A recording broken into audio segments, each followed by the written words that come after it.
The jeweler's name was Calvin Assay, small shop on South Tryon Street, Charlotte, North Carolina. Third-generation goldsmith. The kind of man who treats every piece of metal that comes through his door like it has a story worth respecting.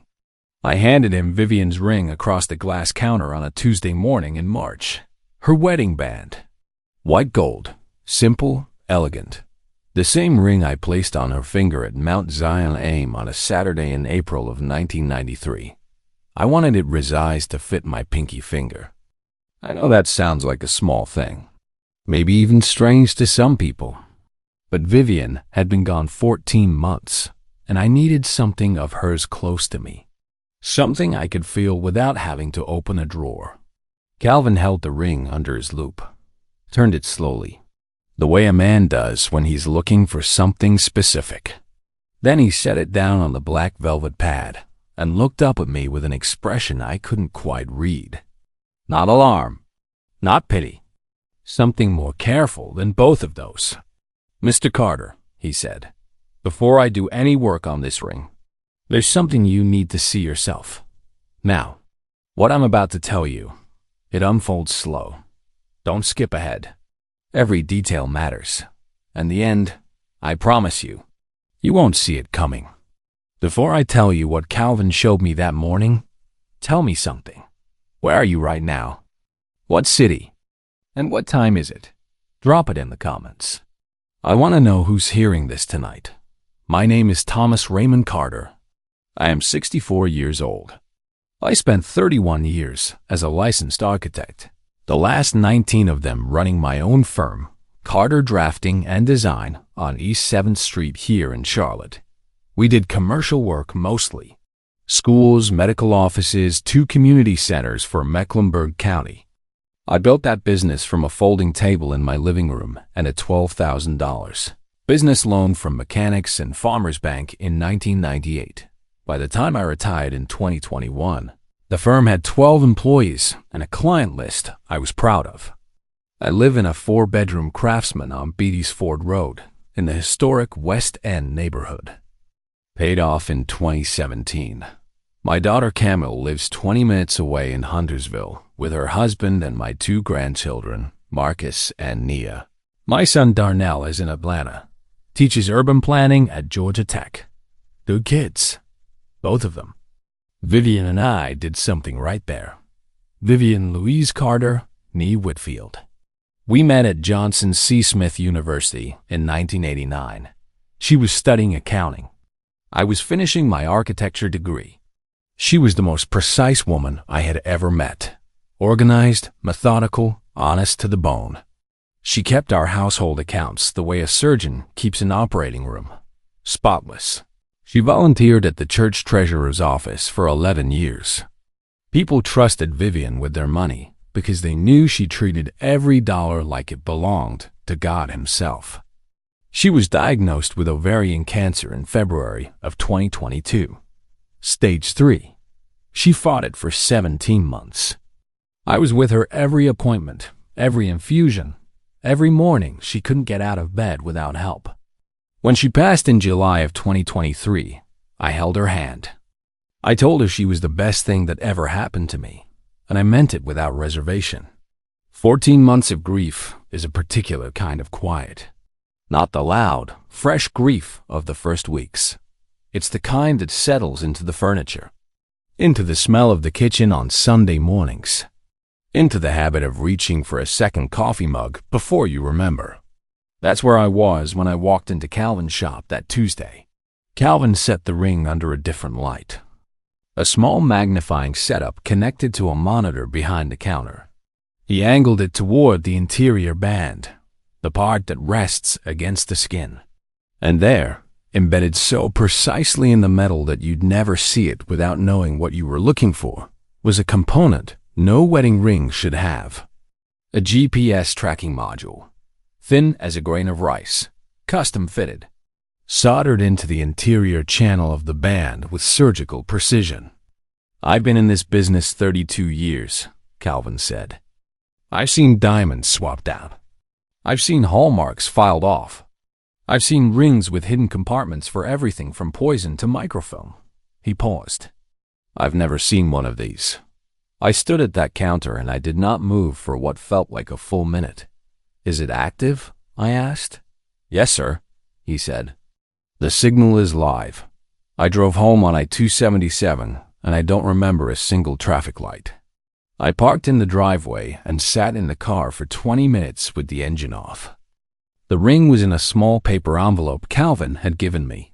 I held it in my palm like it was something I needed to be careful with, like it might burn me if I gripped it wrong. My first thought, and I want to be honest about this, was that I was misunderstanding something. There had to be an explanation that made sense, a safety feature I'd never heard of. Some medical alert technology for a cancer patient. Something. Because the alternative, the thing sitting just underneath that first thought, pressing up against it like water behind a dam, was something I was not ready to let in yet. Vivian wore that ring every day for 31 years. Every single day. She wore it in the hospital. She wore it during chemotherapy. She wore it the morning she died. Someone had put a tracking device in my wife's wedding ring, and whoever put it there was still receiving her location signal 14 months after she was buried. I didn't call anyone that night. I made dinner, salmon, roasted potatoes, collard greens, the way Vivian used to do it with a splash of apple cider vinegar. I ate at the kitchen table alone, the way I had for 14 months. I washed the dishes. I turned off the kitchen light, and I went to bed. But I did not sleep. I lay there and I made myself think through it slowly. Not emotionally. Practically. The way I used to approach a building problem. Remove the feeling from the structure and just look at what's there. Question 1. When was the device installed? I had no way of knowing that yet. But the ring had been sized when we got married in 1993. And it had been cleaned twice over the years, once at a mall jewelry kiosk in 2004, once at a different shop on Providence Road in 2015. Either of those could have been an opportunity, or it could have been installed before the ring ever reached Vivian's finger, or sometime between those dates. Question 2. Who would have done it? I let that one sit without answering it. Too many variables. Too much I didn't know. Not yet. Question 3. Why? That one I couldn't approach it all that night. Every time I reached for it, something in my chest tightened in a way that told me to wait. I got up at 4:47 a.m. and made coffee. I sat at the kitchen table in the dark, and I did what I do when I don't know how to solve a problem.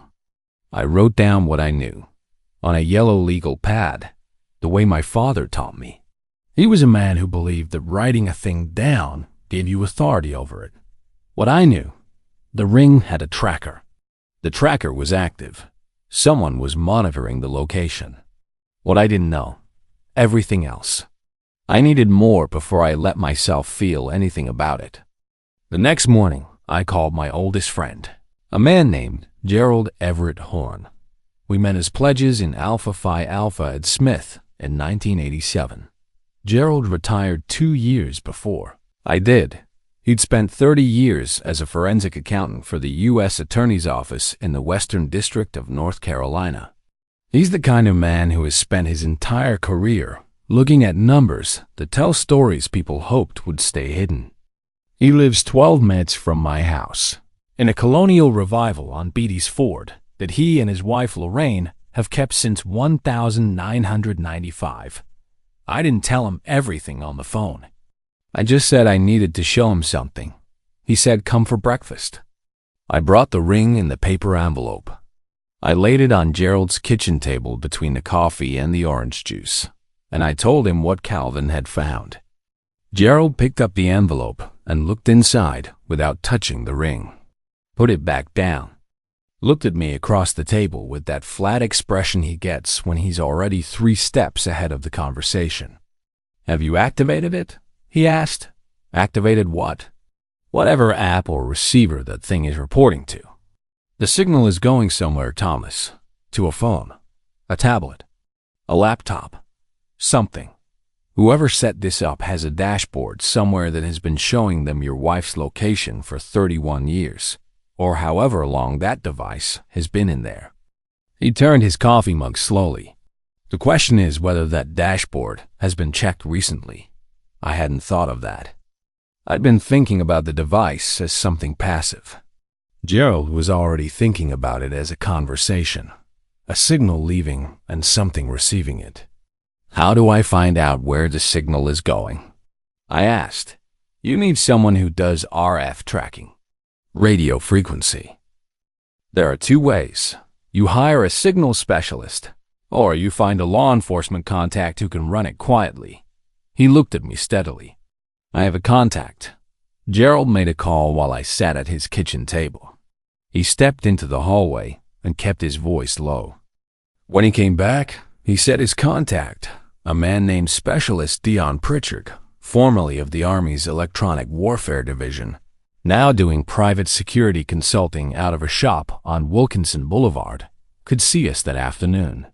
Dion Pritchard was a compact man, mid-50s, with the kind of economy of movement that comes from years of being precise in high-stakes situations. He worked out of a converted auto shop that looked like nothing from the outside. Inside, there was equipment, monitors, frequency analyzers, a workbench that looked like something out of a military installation. He took the ring, didn't touch it with his bare hands, used latex gloves. He connected a small device to the tracking component without removing it from the ring's channel. Watched his monitor. Then he typed something. Watched again. This is a commercial GPS cellular module, he said. High-end. Made by a company out of Switzerland that primarily supplies the defense and private security sectors. This isn't something you order on Amazon. He turned to face us. It reports to a registered receiver account, like a subscription service. Whoever set this up is paying, or was paying, for a monitoring subscription. Can you trace the account? Gerald asked. Not directly, Dion said. But I can tell you this. He pointed to his monitor. That signal has been checking in every 4 hours for as long as this device has had battery power. Which, with this model, on its charging cycle, could be years. He paused. And the account it's reporting to has had an active query in the last 72 hours. The room was very quiet. Someone had looked up Vivian's location within the last 3 days. Vivian had been in the ground for 14 months. I kept my hands flat on my knees. I breathed through my nose, slowly, the way my doctor had taught me after my blood pressure spiked 2 years ago. Gerald was watching me. Dion was watching his monitor. The query came from a device registered to a business account, Dion continued. I can't give you the name without a subpoena, but I can tell you it's a local area code. Charlotte. Someone in Charlotte had checked my dead wife's location 3 days ago. I thought about that on the drive home. Thought about it through the window of the car, watching the city move past. The uptown skyline, the old neighborhoods, the streets Vivian and I had driven together for 30 years. Someone knew I had taken the ring somewhere. Or maybe they hadn't known specifically. Maybe they had just checked the signal out of habit or routine and seen it at a new address. Calvin's shop on South Tryon.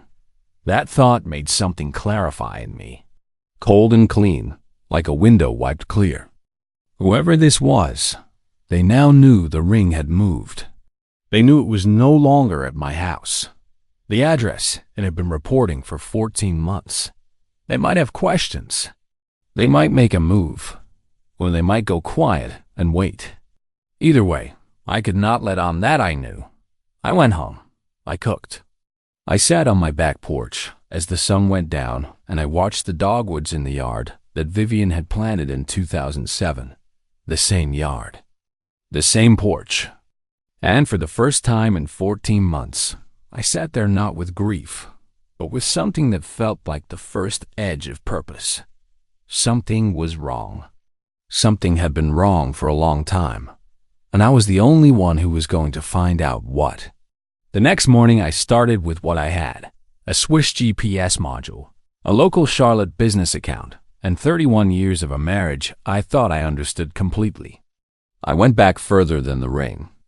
I went back to the last 18 months of Vivian's life. When a person is seriously ill, the world reorganizes itself around them.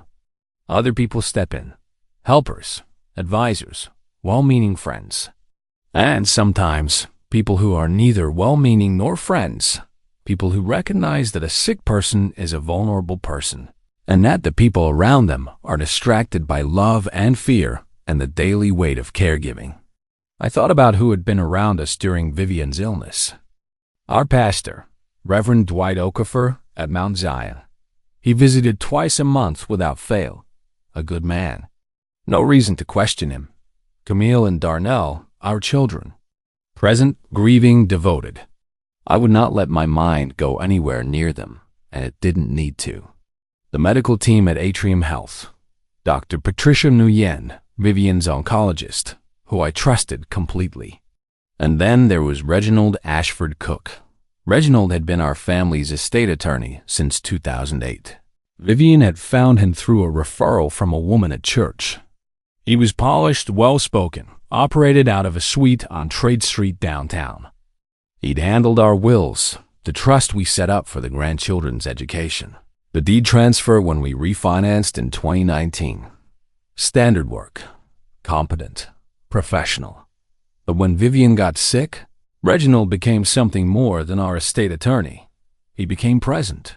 He called regularly, not just about legal matters, but to check in.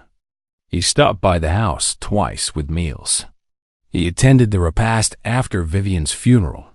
He sent flowers on the 1-year anniversary of her passing with a handwritten card. At the time, I'd received all of that as kindness, decency, a man who cared about his clients the way professionals from a certain generation do. Now I turned it over in my mind differently. Reginald had been with us through every major legal and financial decision for 15 years. He knew our assets. He knew our accounts. He knew our estate structure. He knew exactly what Vivian was worth, and what I was worth, and what would happen to both of those things when either of us died. I pulled out our estate documents from the locked fireproof cabinet in my home office. The cabinet that held everything, the original wills, the trust documents, the deeds, the life insurance policies. I laid them on my desk, and I read every page with the lights on and a magnifying glass. Vivian's will, drafted in 2008, updated in 2019. Standard, everything to me, then equally to Camille and Darnell. The Children's Education Trust, funded with $180,000 from a joint investment account we maintained at Truist Bank. Standard, the life insurance policy. I had always understood this to be a $400,000 term policy through MetLife. Taken out in 2004, I turned to the declarations page and read it the way I hadn't read it since the night we signed it. Every word, every number. The primary beneficiary was listed as Thomas Raymond Carter. The secondary beneficiary, added in a 2021 amendment, I did not remember signing, was listed as the Ashford Consulting Group, LLC. I set the paper down on the desk. I picked it up again and read that line 3 more times. The Ashford Consulting Group. Reginald's middle name was Ashford. I sat back in my chair. My jaw was tight. My hands were open on the desk, fingers spread flat against the wood. The way you brace when you're trying not to react before you understand the full picture. I did not call Reginald. I did not call my children. I did not call anyone. I turned off the desk lamp and I sat in the dark of my office for a long time, listening to the house. The refrigerator. Hum. The oak tree outside brushing against the gutters. The sounds that a home makes when it's been years long enough to have a voice. I thought about the 2021 amendment. Vivian had been diagnosed in February of 2022. The amendment was dated. I went back and looked, October 2021, 4 months before her diagnosis, which meant either Reginald had inserted that change in anticipation of something he knew was coming, Or it had been added as a quiet revision during a document update that Vivian had approved without fully reading, the way people sign things when they trust the person holding the pen. And then I thought about something else. In September of 2021, 1 month before that amendment, Vivian had mentioned offhandedly that Reginald had suggested we update our estate documents. She'd gone to his office alone. I'd had a site meeting that day, a school renovation project out in Concord. I told her to go ahead and handle it, that I trusted her judgment, that I'd review it later. I had reviewed it later, or I thought I had. But I had not read the secondary beneficiary line on the life insurance amendment. I had looked at the wills, the trust, not the insurance amendment, because Reginald had given me a summary sheet, a clean 1-page document with the key points, and I had read the summary instead of the original. The summary sheet did not mention the Ashford Consulting Group. I understood, sitting there in my dark office, that I had been managed. Not manipulated with malice and drama, managed quietly, professionally, by someone who knew how to make a busy man trust a summary sheet. I went back to the cabinet. I pulled out every document Reginald had touched over 15 years, and I started reading. Every page, every amendment, every exhibit and schedule and attachment. It took me 4 hours. By the time the clock on my office wall showed 2:14 a.m., I had a yellow legal pad with 12 pages of notes. I had found 4 things that the summary sheets had never mentioned. The first, a clause in the 2019 will revision that granted Reginald Ashford Cook limited power of attorney over estate decisions in the event that both Vivian and I were simultaneously incapacitated. That clause had never been discussed with me directly. It was buried in paragraph 19 of a 43-paragraph document. The second, a 2020 amendment to the Children's Education Trust that added a professional trustee fee provision, a standard-looking clause that entitled the administering attorney to up to 8% of the trust's value as annual compensation. The truest account held $180,000. 8% of $180,000, year over year, compounding in a trust designed to last until Marcus and Nia turned 25, was not a small number. The third, a deed of trust on the Beatty's Ford Road property, filed in November 2021, listing a $75,000 equity line of credit that I had no memory of authorizing. The signature on the line of credit application looked like Vivian's, but the notary stamp, I looked at it under the magnifying glass, belonged to a notary whose seal number I could look up in the morning through the North Carolina Secretary of State's database. The fourth, a separate document, I almost missed because it was filed behind the original 2008 will in a manila folder I'd never opened.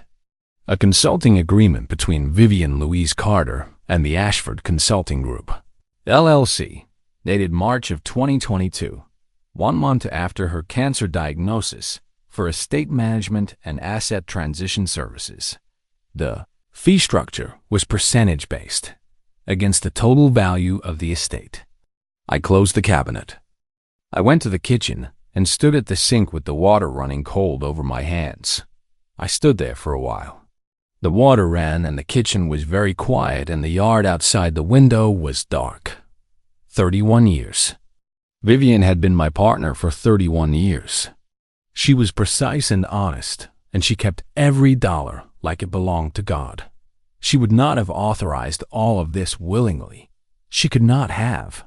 Not Vivian. Which meant one of two things. Either Vivian had been deceived the same way I had, a sick woman trusting a trusted attorney, signing documents she believed were standard, not reading every line because she was fighting for her life. Or there was something about those last months of Vivian's life that I had not been told.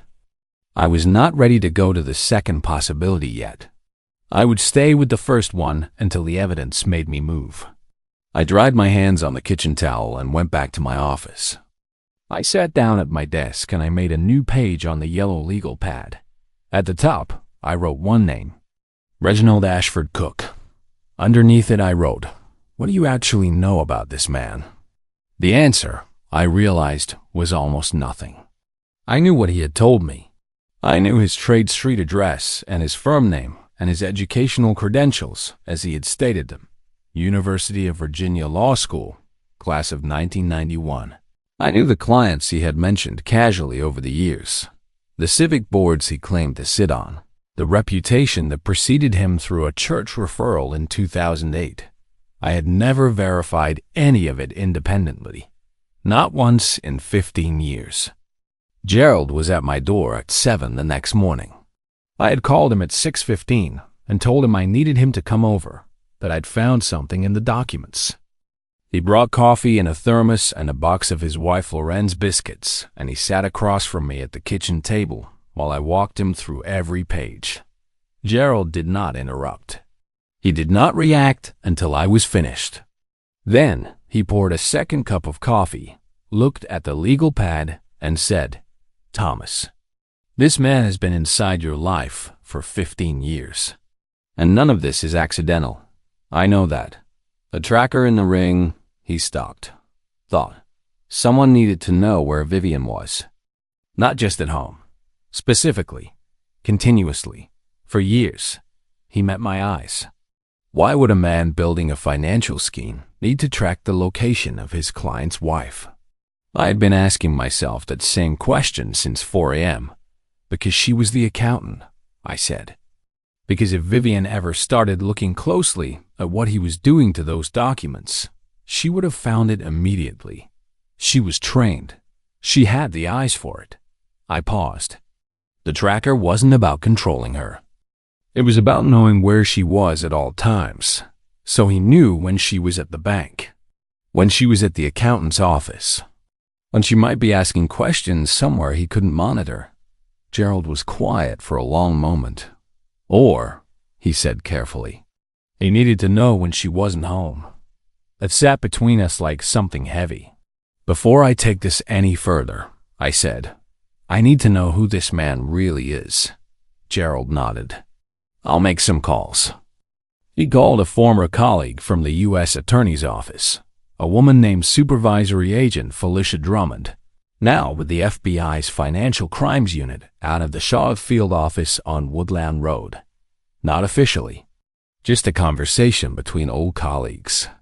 Gerald knew how to have those conversations in a way that kept everything preliminary, nothing on record until I was ready to make it official.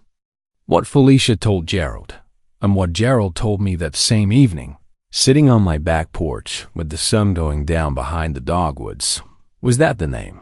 Reginald Ashford Cook did appear in the state bar's records as a licensed North Carolina attorney, but the UVA law graduation year he claimed did not match the university's alumni records.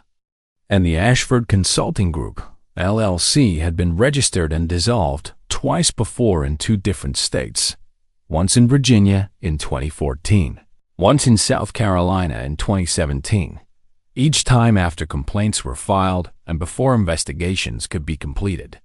He had done this before. Different states. Different names on the LLC. Same structure. Find a wealthy family. Get close. Insert yourself as a trusted professional. Layer in amendments and fee structures that would take years to surface if they ever did. Attach yourself to an estate during a period of vulnerability. Illness, divorce, a death in the family. And when the estate settled, collect. I sat on the porch, and I did not speak for a while. Gerald handed me a biscuit wrapped in a paper napkin from that morning's box. I took it, but I didn't eat it right away. I just held it. How many people? I asked. Felicia found at least 2 prior situations with similar patterns, Gerald said. One in Richmond. An elderly widow, 78 years old. Her daughter tried to challenge the estate after the mother passed. The LLC dissolved before the challenge could be properly filed. One in Columbia. A retired physician. Reginald, under a different name, had been listed as the estate administrator. The physician's children never recovered the missing funds. He paused. The total between those two cases was somewhere around $800,000. My coffee was cold. I hadn't touched it. Vivian didn't deserve this, I said. It came out quieter than I expected. Not as a statement of outrage, just as a fact. A true thing that needed to be said out loud. She was sick, and she was fighting, and she deserved to have the people around her be exactly who they said they were. Gerald didn't say anything. He just sat there with me in the quiet of the yard, the way a man who has been your friend for 37 years knows how to do. I looked at the dogwoods. 4 of them, planted in a row along the back fence. Vivian had chosen them because she said they bloomed at Easter, and that meant every spring the yard would have a resurrection in it. I had not felt the weight of her absence more acutely than I did in that moment. Not with grief. With something sharper. The awareness that she had been afraid of something in those last months, something she may not have even been able to name, and that I had been too consumed by loving her and keeping her alive to see it. I was seeing it now. I need everything documented, I said, legally solid. I need every document, every amendment, every transaction connected to Reginald's name photographed, scanned, and copied. I need the notary's seal verified. I need the equity line of credit on this house traced to wherever that $75,000 went. And I need Dion to give us everything he can on that tracker signal without triggering any response on Reginald's end. That's what I figured you'd say, Gerald said. Felicia can give us 48 hours of quiet before anything goes official. After that, if we want federal eyes on it, we need to file. Give me the 48 hours, I said. I want to walk in there with everything. Not some of it, everything. Before I tell you what I did next, let me ask you something. If you were sitting where I was sitting, holding proof that the man who handled your family's most private documents had done it before, to other families, to other people who trusted him, would you confront him right then? Or would you wait and build the full picture first? I want to know. Drop your answer in the comments. The next 48 hours I moved like a man with a blueprint in his head and no room for improvisation. The first thing I did was call my daughter Camille. Not to tell her everything, not yet. But I needed one thing from her, and I needed it without explaining why. Camille works in healthcare administration at Novant Health. She is meticulous the way her mother was meticulous, and she has never in her life asked me fewer than 4 follow-up questions when I make a request that doesn't fully add up. I told her I was reviewing some estate paperwork, and I wanted to make sure I had everything in order. I asked her if she remembered signing anything related to the Children's Education Trust in the last 2 years, anything Reginald had sent over. She was quiet for a moment. "Daddy," she said, "he sent something last spring." I remember because I thought it was strange. He said it was a routine annual certification, just confirming the trust terms hadn't changed.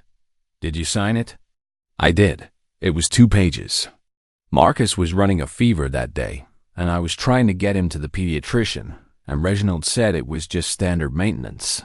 She paused. "Should I not have?" "You did nothing wrong," I said. "I just want to look at your copy." She brought it over that afternoon. 2 pages, clean formatting, Reginald's letterhead. I read every line. Buried in the second paragraph of the second page was a revised fee authorization. The annual professional trustee compensation had been quietly increased from 8% to 11%. The change was worded so technically that without legal training, you'd read right past it. Camille stood in my kitchen while I read it. She was watching my face the way she has watched my face since she was 7 years old, reading it the way only a daughter can. "What's happening, Daddy?" she asked. I folded the document and set it on the counter. "I'm handling something. I need you to trust me for a few more days and not contact Reginald for any reason. Can you do that?" She looked at me for a long time. "Are we safe?" "Yes," I said. "We are safe. And it's going to stay that way." She left a document with me. Before she walked out, she hugged me the way she hadn't since the day we buried her mother.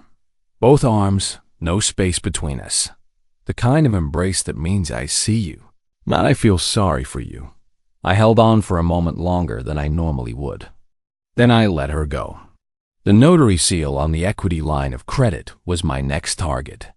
I ran the seal number through the North Carolina Secretary of State's online database that evening. The notary was registered, a woman named Patricia G. Sellers, address listed as a UPS store on Albemarle Road in East Charlotte. I knew immediately that wasn't right. Legitimate notaries doing real estate work don't operate out of shipping stores. I cross-referenced the seal number against the County Register of Deeds database for November 2021. The seal appeared on 3 other documents filed that same month. All real estate transactions, all different families, none of whom were likely aware their signatures had been notarized by someone who did not appear to conduct business at any verifiable professional address. I photographed everything, printed the database records, added them to the growing folder on my desk that was now held together by 2 binder clips and organized by date. Gerald came back the second morning with something from Dion Pritchard. Dion had been able to trace the subscription account that the Rings tracker was reporting to. He could not provide the name legally without a subpoena, but he had confirmed 2 things. First, the account had been accessed from a device registered to a business entity with a Trade Street address in Charlotte. Second, the account had been opened in 2019, not 1993, not when the ring was first made. 2019. Which meant Vivian had worn that ring for 26 years before the tracker was installed. Someone had gotten access to it in 2019 and had it modified. And in 2019, there was only one occasion I could identify where the ring had left Vivian's finger and been in someone else's hands for any period of time. The cleaning at the Providence Road jewelry shop. June of 2019. I drove to that shop on the second afternoon. It was still there, a small independent jeweler called Hartwell & Sons, tucked between a dry cleaner and an insurance office. The man behind the counter was in his late 60s, silver-haired, reading glasses on a chain.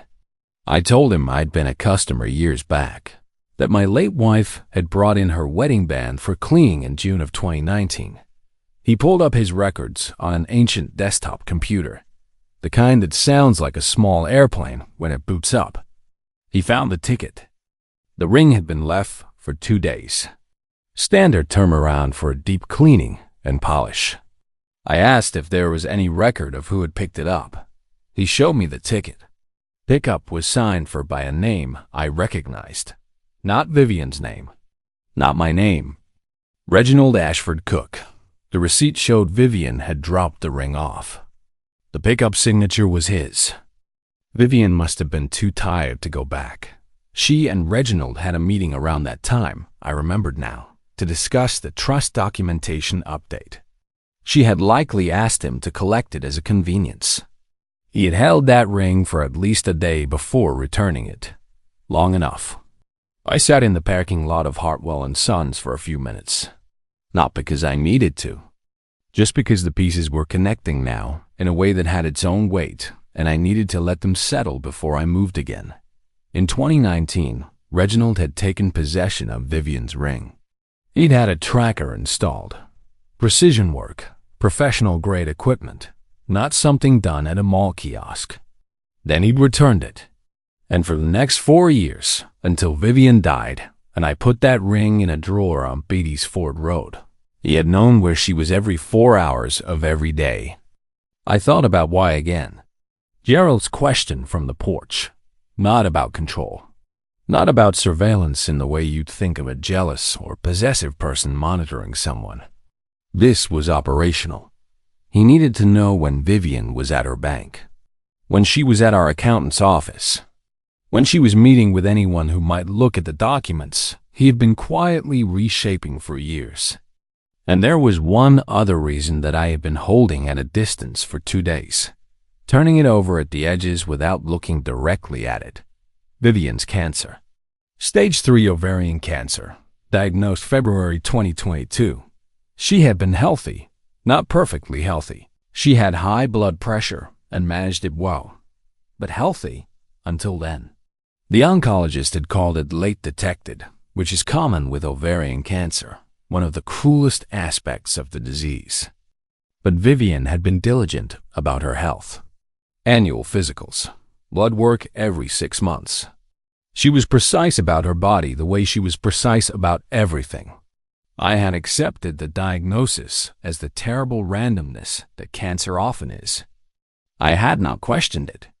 You don't question it when the person you love is sitting across from a doctor and the word malignant is in the room. But now I was thinking about the consulting agreement, dated March 2022, 1 month after the diagnosis.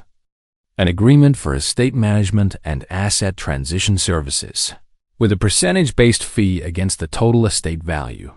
That agreement existed because Reginald had known Vivian was going to die, or had been confident enough of it to formalize his position before she was even through her first round of treatment. I was not going to accuse a man of something I couldn't prove. I'm not that kind of man, and I never have been. What I would do was put everything I had in front of people with the authority and the tools to find out the truth. Every piece of paper, every database record, every signal trace, every pickup receipt. And I would let the truth do what truth does when it's given room to move. That evening, I called my son Darnell in Atlanta. I told him everything. All of it, from Calvin Ossey's counter on South Tryon to the parking lot outside Hartwell & Sons that afternoon. Darnell is a methodical man. He gets that from both of us, and he listened without interrupting until I was completely done. "Dad," he said quietly, "what do you need from me?" "I need you to come home this weekend," I said. "I want the family together when this goes to the next level. And I need you and Camille to know everything so that nothing surprises you. I'll be there Friday night," he said. "Dad," he stopped for a moment. "Mom never said anything to you in those last months? Anything that might have been her trying to tell you something without being able to say it directly?" I had been thinking about that too. And there was one small thing I had filed away as the confusion of a very sick woman who was on significant pain medication in her final weeks. 3 days before she died, Vivian had been in and out of consciousness. She had a period of clarity mid-afternoon where she looked at me very directly and said, "Thomas, look at everything yourself. Don't let anyone summarize it for you." I had thought she was talking about her medical instructions, about making sure I read the hospice paperwork personally and didn't just rely on what the nurses told me in shorthand.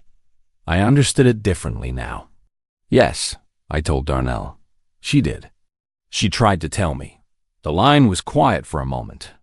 "Friday night," he said. "I'll be there." Gerald came over Thursday morning with Felicia Drummond's guidance on how to proceed. Felicia had reviewed what Gerald had shared with her, carefully, as a preliminary conversation, nothing official yet, and she believed there was enough for a formal financial crimes referral. Potentially wire fraud, elder financial exploitation, notary fraud, and depending on what further investigation uncovered, possibly more. But she needed me to be ready to make it official. Name on a complaint. Documents submitted. The full picture, not pieces of it. I was ready. Gerald also brought one more thing. He had reached out to an attorney, a woman named Sandra Elaine Booker, a partner at Booker & Wash on East Trade Street, about 4 blocks from Reginald's office. Sandra specialized in estate litigation and elder financial abuse. She had agreed to meet with me Friday morning. I spent Thursday afternoon making copies of everything. 2 full sets, one for Sandra's office, one stored with Gerald. I photographed every page on my phone and uploaded them to a password-protected cloud account my son had set up for me 2 years ago. Nothing stayed only in my house. If anything happened to the physical documents, the record existed. Thursday evening I cooked. Chicken and dumplings, the way my mother used to make them, with butter and fresh thyme and the kind of patience that doesn't work if you rush it. I made enough for the whole weekend. I set the table for one, and I ate slowly, and I let the house be quiet around me. I was not angry. I want to be clear about that. The anger had moved through me over those 48 hours, and it had left something else behind, something steadier. A man who has spent 30 years solving structural problems knows that the goal is never to destroy the building. It's to remove the faulty element carefully so that what remains can stand. Reginald had put himself inside the structure of my family's life. He had gone deep, and he had gone quietly, and he had counted on the fact that grief and trust and love make people look away from the details. He had not counted on the ring going to a jeweler who knew what he was looking at. He had not counted on Calvin Assay. Sandra Booker was exactly what I needed her to be. Friday morning, 9 o'clock, corner office on East Trade. A woman of about 58 with reading glasses and the particular focus of someone who has spent decades being underestimated in courtrooms. She read through my documents in order, slowly, making notes on a yellow pad of her own. When she finished the last page, she took off her glasses and looked at me. "Mr. Carter," she said, "I've handled 41 estate fraud cases in 23 years. This is one of the most methodically constructed schemes I've seen. The layering is sophisticated. The amendments are timed to periods of maximum vulnerability, illness, fatigue, emotional distraction." She paused. "He's done this before. 2 cases I know of," I said. "Virginia and South Carolina. I'll have my investigator look for more." She leaned forward. "Here's what I wanted to do. We submit the formal complaint to the State Bar today for the unauthorized amendment and the notary fraud. We make a concurrent referral to the FBI Financial Crimes Unit. Your contact there can receive it officially. And I want to set up a meeting with Reginald." I looked at her. "A meeting," she said, "that he doesn't know is anything other than a routine estate review. You call him today. You tell him you've been going through Vivian's papers, and you want to sit down and make sure everything is properly documented going forward. You tell him you want to update your own will, that losing Vivian has made you think about getting your affairs in order." She held my gaze. "He will not be able to resist that meeting. He'll think I'm exactly where he wants me," I said. "Yes," Sandra said. "And when he arrives, he will be walking into a room where I am present, where everything is being recorded with your consent under North Carolina's one-party consent law, and where the FBI has been notified to stand by." She set her pen down. "We don't trap him. We simply give him the opportunity to tell the truth or to lie on record.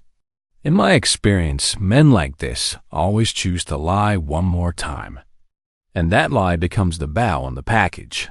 Donnell arrived Friday evening with a bag for the weekend and a look on his face that told me he had not slept much on the drive up from Atlanta. Camille came over after dinner with Marcus and Nia, and the house filled up the way it used to on Sundays before Vivian got sick.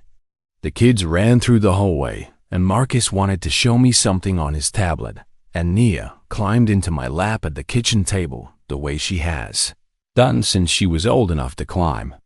I didn't tell the grandchildren anything.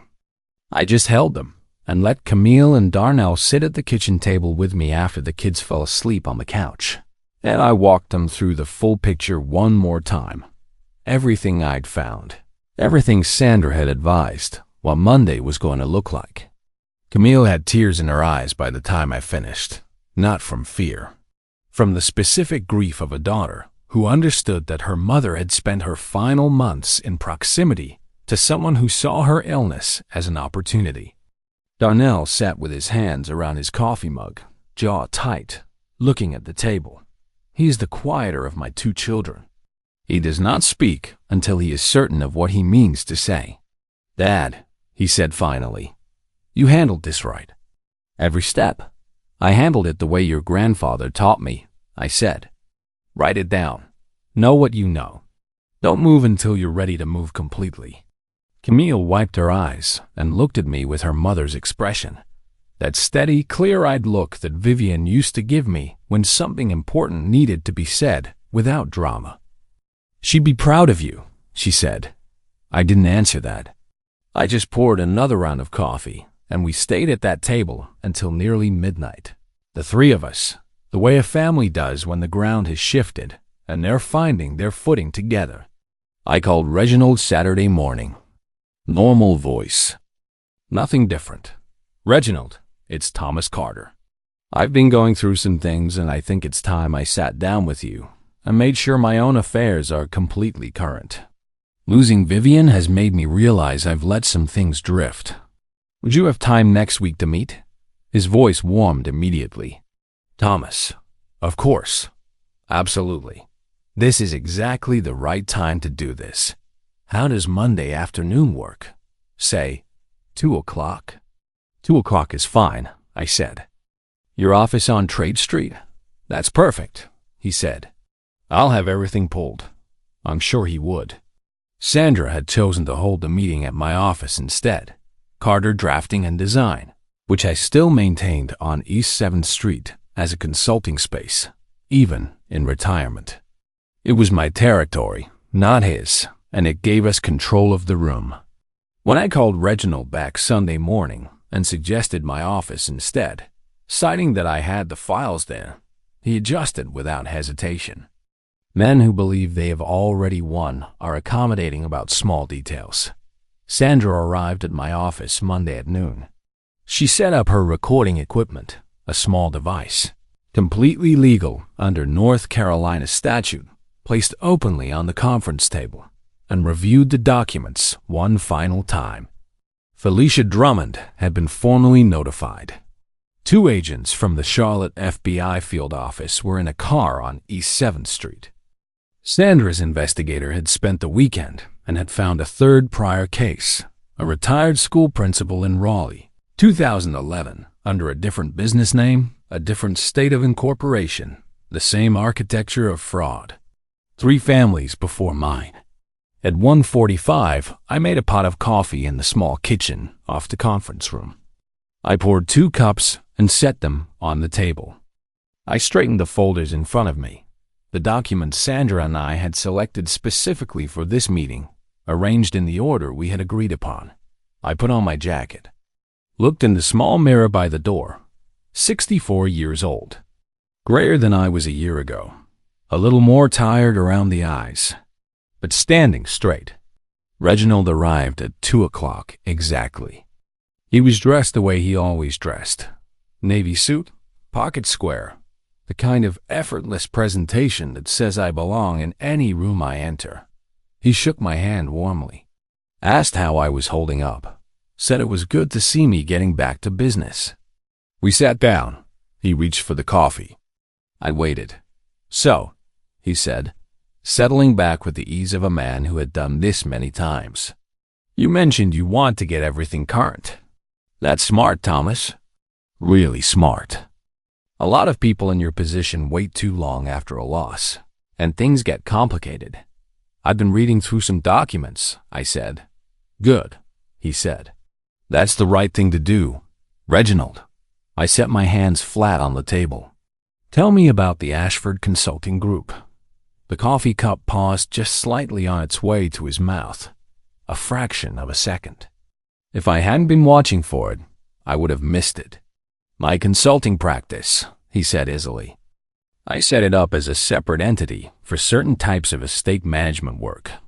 Keeps the billing clean." "When did you set it up in North Carolina?" "Oh, I'd have to look at the exact date. 2018, maybe 2019. It was 2019, I said. "March. I have the registration documents here." I opened the first folder and slid it across the table. He looked at it. "And I have the registration documents from Virginia, the entity you dissolved in 2014 after complaints were filed. And the South Carolina registration, dissolved in 2017. His expression didn't collapse. I'll give him that.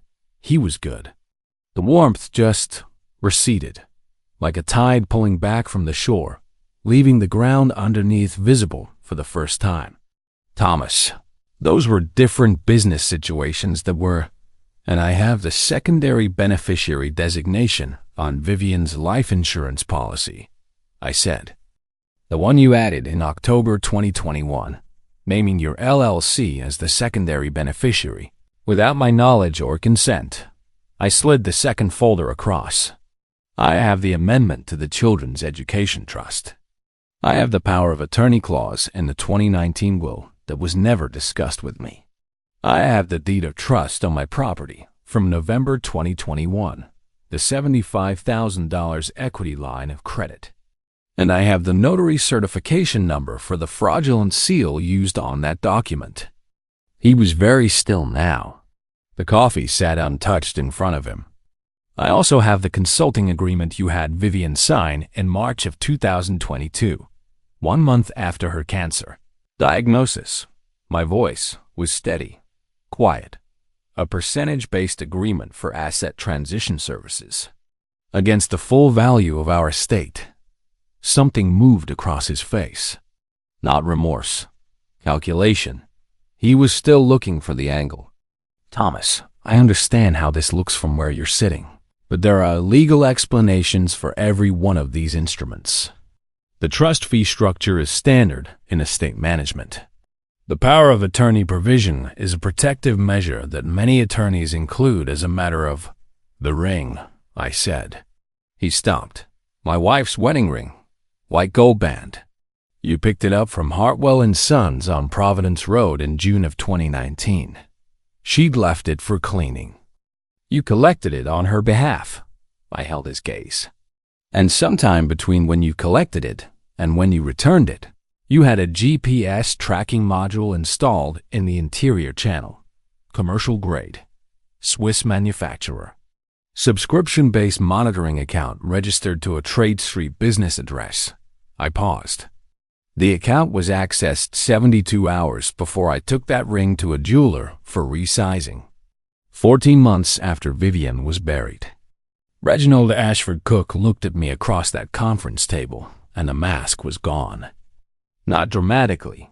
It didn't fall or shatter. It simply was not there anymore. What was underneath? It was not what I expected. Not rage.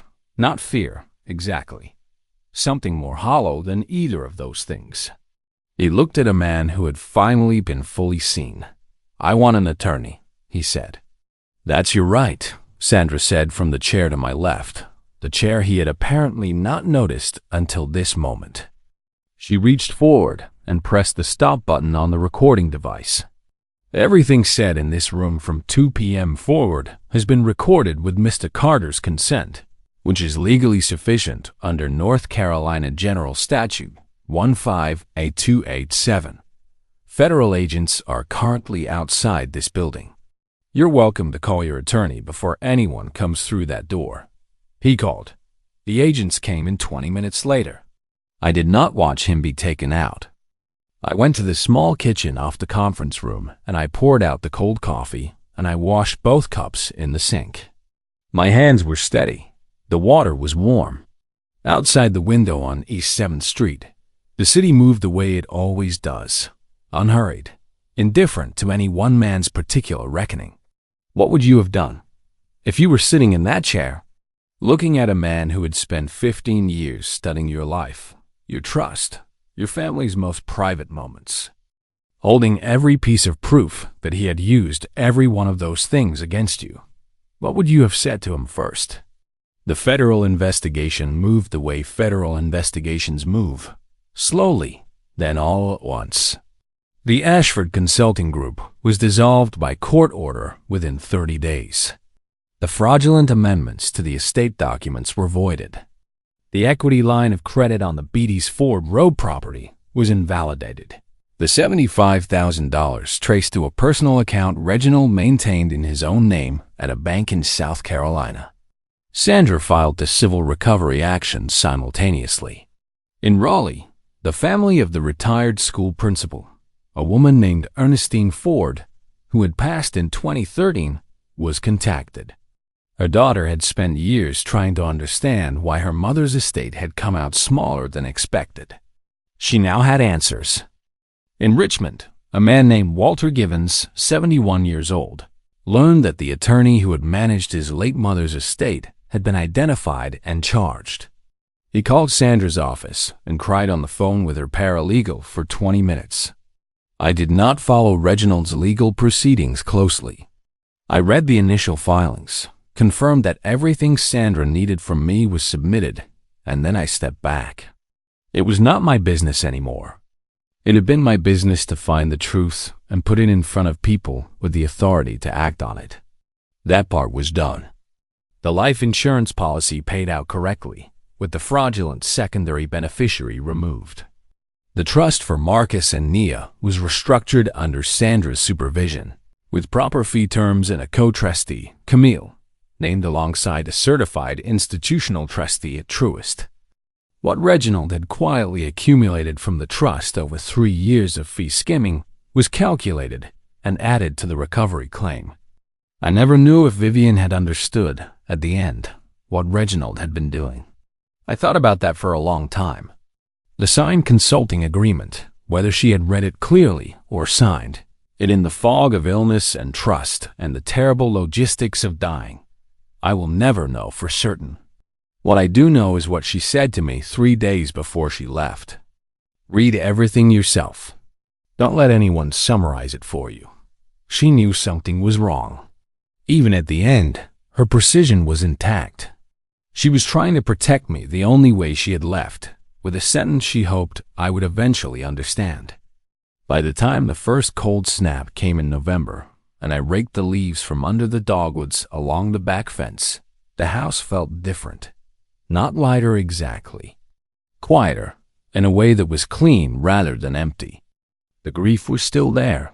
Grief doesn't leave on any particular schedule, but it was no longer sharing space with something else. With the unnamed, unidentified pressure of a lie I hadn't known I was living inside. Darnell came up from Atlanta for Thanksgiving. Camille brought her family. Marcus and Nia ran through the hallway and argued about the television remote and ate too much sweet potato pie and fell asleep in the living room before 8 o'clock. Gerald and Lorraine came. Sandra sent a bottle of wine with a card. Reverend Okafor said grace. I cooked all day. Roast turkey, cornbread dressing the way my mother made it with sage and celery, collard greens, macaroni, and cheese baked in the cast iron pan. Vivian bought at an estate sale in 2006 and never once let me put in the dishwasher. Sweet potato pie from a recipe her grandmother had written on an index card in 1971, which I kept in a plastic sleeve in the kitchen drawer.